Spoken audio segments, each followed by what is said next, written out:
So today we're going to be reading a story called O Pioneers by Willa S. Cather. I'm going to keep these to about 15 minutes apiece so that I don't bore anyone and that we can take it in chunks. My goal here is just to read and to give you a little bit of my understanding of what all of this means as we move through. The story focuses on a young woman, or our main character, who inherits something from her family and turns this farmland into a prominent enterprise. So I think it's a really cool story, and Willa S. Cather back in the 1800s wrote this, so let's get into it.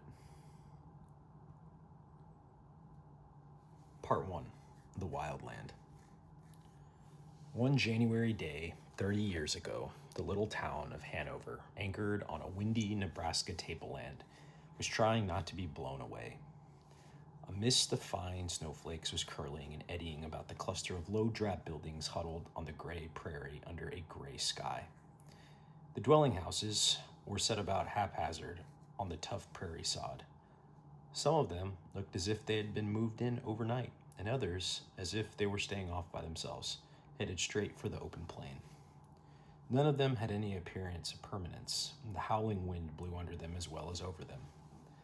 The main street was a deeply rutted road, now frozen hard, which ran from the squat red railway station and the grain elevator at the north end of the town to the lumber yard and the horse pond at the south end.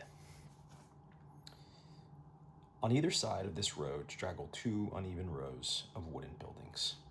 The general merchandise stores, the two banks, the drugstore, the feeding store, the saloon, the post office. So we're starting to get a sense of what this town looks like. It seems to be very gray. It seems to be wintertime. The ground is frozen over. So not a pretty picture to start out with, but I'm going to assume that the feeling that the author is going for here is just kind of a town that exists there. It's not a permanent town. It's very symbolic of what life was like in a flyover state during the time, right? So the board sidewalks were gray with trampled snow, but at 2:00 in the afternoon, the shopkeepers, having come back from dinner, were keeping well behind their frosty windows. The children were all in school, and there was nobody abroad in the streets but a few rough-looking countrymen in coarse overcoats with their long caps pulled down to their noses. Some of them had brought their wives to town, and now and then, a red or a plaid shawl flashed out of one store into the shelter of another. At the hitch bars along the street, a few heavy workhorses, harnessed to farm wagons, shivered under their blankets.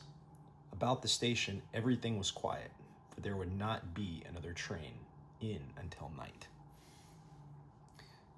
So one of the things that I think is cool there is that she says some of them had brought their wives to town. Now and then a red or a plaid shawl flashed out of one store into the shelter of another. So no one's staying outside for too long. That's how frigid it is. That's how freaking cold it is. On the sidewalk in front of one of the stores sat a little Swede boy, crying bitterly. He was about 5 years old. His black cloth coat was much too big for him and made him look like a little old man. His shrunken brown flannel dress had been washed many times and left a long stretch of stocking between the hem of his skirt and the tops of his clumsy copper-toed shoes. His cap was pulled down over his ears, his nose and his chubby cheeks were chapped and red with cold. He cried quietly, and the few people who hurried by did not notice him. He was afraid to stop anyone, afraid to go into the store and ask for help, so he sat wringing his long sleeves and looking up a telegraph pole beside him, whimpering, "My kitten, oh my kitten, her will freeze." At the top of the pole crouched a shivering gray kitten, mewing faintly and clinging desperately to the wood with her claws. Fortunately, this little boy has lost his cat, and his cat has climbed a pole. The boy had been left at the store while his sister went to the doctor's office, and in her absence, a dog had chased his kitten up the pole. The little creature had never been so high before, and she was too afraid to move. Her master was sunk in despair. He was a little country boy, and this village was to him a very strange place, a strange and perplexing place, where people wore fine clothes and had hard hearts. He always felt shy and awkward here, and wanted to hide behind things for fear someone might laugh at him. Just now, he was too unhappy to care who laughed. At last, he seemed to see a ray of hope. His sister was coming, and he got up and ran toward her in his heavy shoes. So, starting to get into getting a little, the town is now, there's something going on, focused in on this little boy who's clearly in distress and wants his cat back, and he sees his older sister coming. His sister was a tall, strong girl, and she walked rapidly and resolutely, as if she knew exactly where she was going and what she was going to do next. She wore a man's long ulster, not as if it were an affliction, but as if it were very comfortable and belonged to her, carried it like a young soldier, and a round plush cap, tied down with a thick veil. She had a serious, thoughtful face, and her clear, deep blue eyes were fixed intently on the distance, without seeming to see anything, as if she were in trouble. She did not notice the little boy until he pulled her by the coat. Then she stopped short and stooped down to wipe his wet face. "Why, Emil? I told you to stay in the store and not to come out. What is the matter with you?" That boy must be very, very small for her not to notice, but at the same time, when you have things pulled over your face during the winter, I'm assuming if you are fairly tall, yeah, you're going to miss your little brother there far below you. So, my kitten, sister, my kitten. A man put her out, and a dog chased her up there. His forefinger, projecting from the sleeve of his coat, pointed up to the wretched little creature on the pole. "Oh, Emil, didn't I tell you she'd get us into trouble of some kind if you brought her? What made you tease me so? But there, I ought to have known better myself." She went to the foot of the pole and held out her arms, crying, "Kitty, kitty, kitty." But the kitten only mewed and faintly waved its tail. Alexandra turned away decidedly. "No, she won't come down. Somebody will have to go up after her. I saw the Lindstrom's wagon in town. I'll go see if I can find Carl. Maybe he can do something. Only you must stop crying, or I won't go a step. Where's your comforter? Did you leave it in the store? Never mind. Hold still till I put this on you." So she's clearly upset because, number one, she can't get the cat herself. Number two, she's going to have to go ask for help, probably a neighbor, it sounds like, so that she can borrow their wagon to possibly get up there. Yeah, she's a little upset with what seems like to be her little brother. So let's see what Alexandra does now. She unwound the brown veil from her head and tied it about his throat. A shabby little traveling man, who was just then coming out of the store on his way to the saloon, stopped and gazed stupidly at the shining mass of hair she bared when she took off her veil. 2 thick braids pinned about her head in the German way, with the fringe of reddish-yellow curls blowing out from under her cap. Very vivid description, actually. I like that. He took a cigar out of his mouth and held the wet end between the fingers of his woolen glove. "My God, girl, what a head of hair!" he exclaimed, quite innocently and foolishly.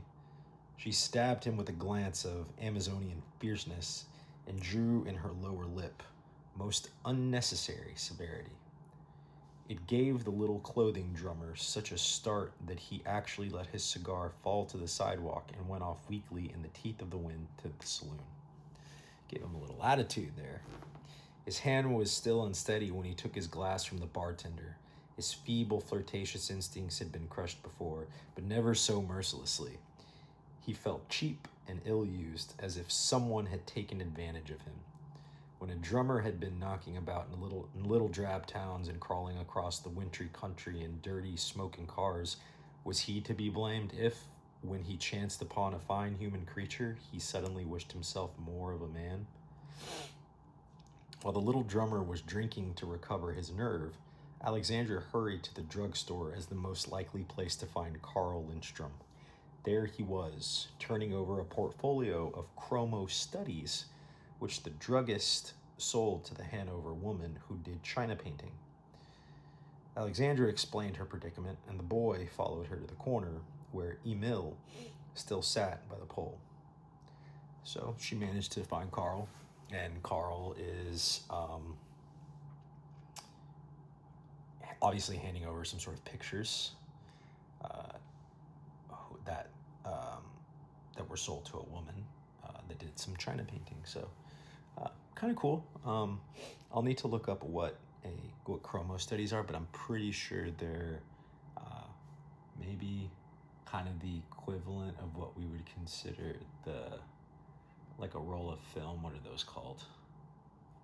The negatives, maybe. So either way, it seems like there are pictures being exchanged between this woman and Carl at the drugstore. Kind of the same way CVS sells, photos, 1 hour photo, and they give you the negatives back or something. So, but need to look that up. Let's get back to the story. I'll have to go up after her, Alexandra. I think at the depot they have some spikes I can strap on my feet. Wait a minute. Carl thrust his hands into his pockets, lowered his head, and darted up the street against the north wind.